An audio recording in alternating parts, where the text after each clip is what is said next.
Hey guys, this is a market update. Over the last few weeks, I've been super worried about a potential recession and huge financial crisis coming out of the States because of the DOGE cuts. Yes, it's a drop in the ocean right now, but they're hell-bent on cutting a lot of government spending and making way more government employees unemployed. Now, the government sector in the US makes up about 25% of US GDP. So just imagine cutting that sector. That's going to have a huge drag on GDP and inflation, which you cannot have in a debt-based financial system. It's impossible. And that, I thought, was going to create a big credit crisis, a tie-up of liquidity and huge price drops. Luckily this week, I think my worries there have been proven wrong. Very good news because of the news that was leaked out and confirmed this week, essentially, by the admin and Elon Musk as well. The DOGE dividend, very inflationary, very good news. And so I'll explain that in this video. As for BTC, look, we're still consolidating here. This is a classic consolidation for this bull market. We've been through a few before where, we come down from highs, but not that much. And we seem to be bouncing around consolidating. I think it's very good news. These descending wedges here on the daily, you can see we're trying to break out of this descending wedge as well, which is, again, good news. Potentially go back to the all-time high here for that.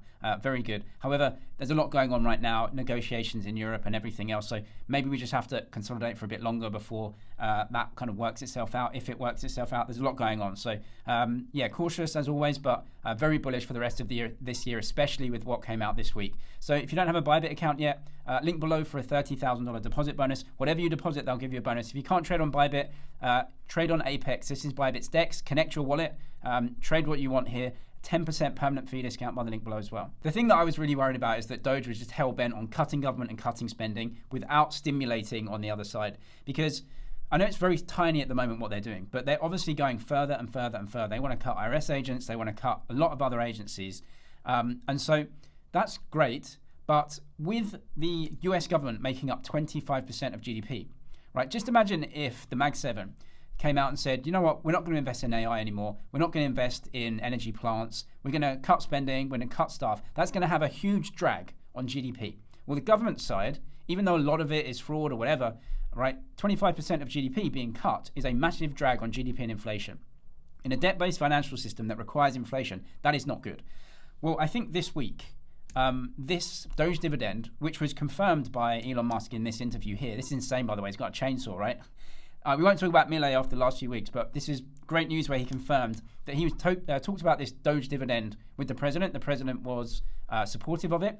And some more information from Bessent, the Treasury Secretary, and Trump as well, saying, look, we want to cut taxes, we want to cut the IRS. So that's the stimulative side, right? So you can't just cut spending. It's impossible in a debt-based financial system. If you cut spending, you cancel money, you create disinflation, and that makes everything broke, all the debt.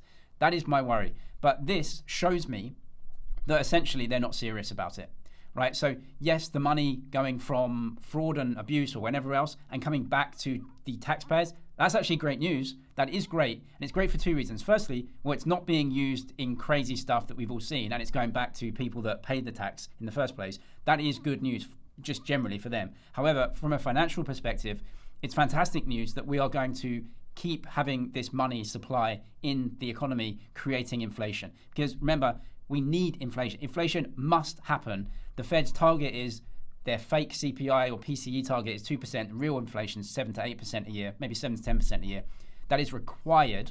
And the debt GDP, you don't sort debt to GDP by cutting the debt because you cancel the money and create a massive financial crash. You have to grow the GDP side by stimulus. Very good news that they understand this and they're just going to be helicoptering this money around. Very good news for inflation, very good news for risk assets. And so, yes, we've still got this volatility of you're going to cut here and then going to stimulate there. Is that going to be a perfect relationship? Probably not. But I can put that in the normal volatility bucket versus what I thought would happen, which they were just going to cut everything and create this disinflation.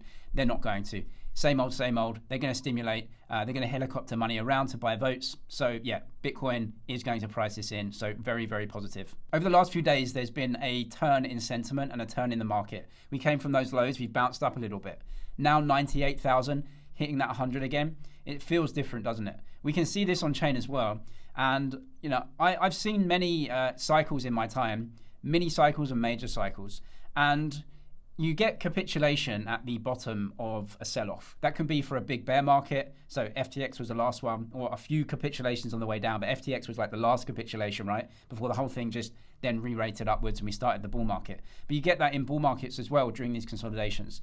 more risky stuff eventually blows up because money comes in flows, right? And so liquidity, as it comes in, that pushes assets up, then it pushes out the risk curve and those things go up as well.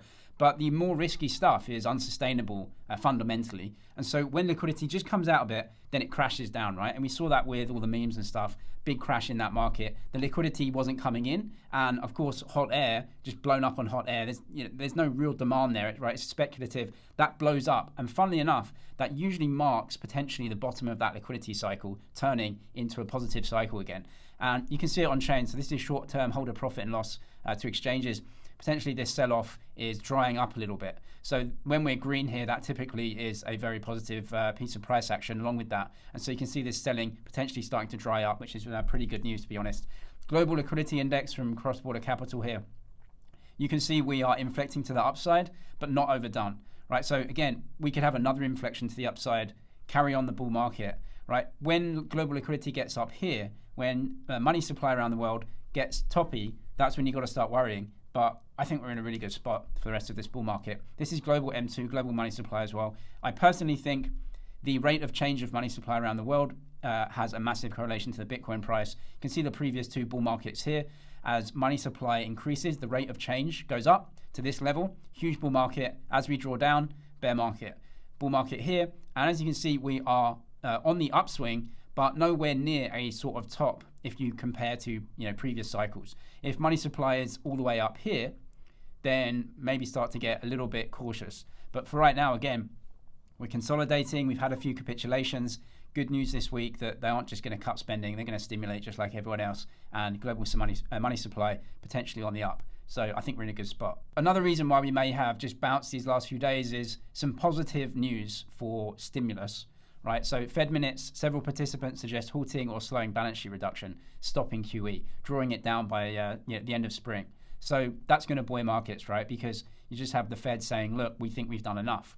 Core PCE is 2.5%. It's not far off their target, to be honest, right? And so, it's not as inflationary, as people think. PCE is what the Fed looks at. They're saying they're going to stop QT. That's good news. Not QE by any amount. You actually don't want QE, right? You don't want QE because that really is coming after they've dropped rates to zero and they still need to create inflation by literally printing currency units. You don't really want that because that signals a very, very weak economy, a very, very kind of dire situation. We really don't want that. We just want the Fed to just not do anything and just have a healthy economy. But look, the financial system and the economy are not the same. The financial system requires inflation. The actual economy is dragging down prices through productivity gains. So this is just going to happen. Just price everything in BTC. Strategic Bitcoin Reserve just got introduced in the Texas Senate. Yeah, this is going to take a long time. I don't think that it's going to pass through very easily. It may not pass through in the way that most people want, but it's just, you can just feel that the fundamentals of Bitcoin are proliferating through.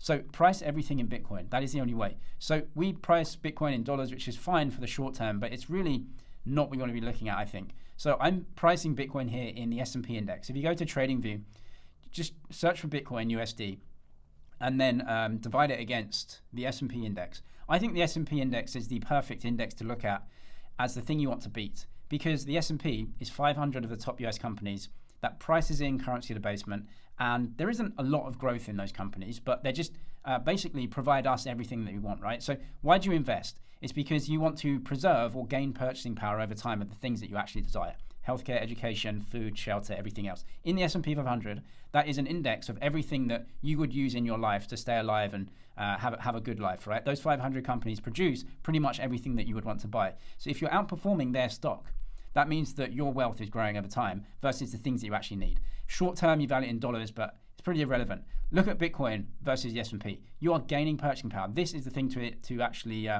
compare Bitcoin against. If we invert the scale, then it shows you essentially the S&P is just crashing in Bitcoin terms. And it should do because these companies should provide more for less over time thanks to productivity gains and innovations. AI is going to drop everything as well. So if you think about it, Bitcoin is a measuring stick that is fixed.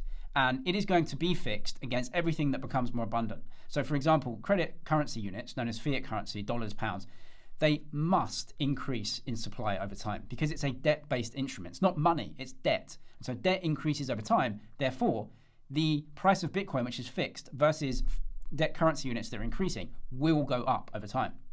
And so if you also measure Bitcoin against, for example, copper or food or anything like that, we get better at making that over time. We get better at digging it out of the ground. We get better at planting it in the ground and growing it with a higher yield.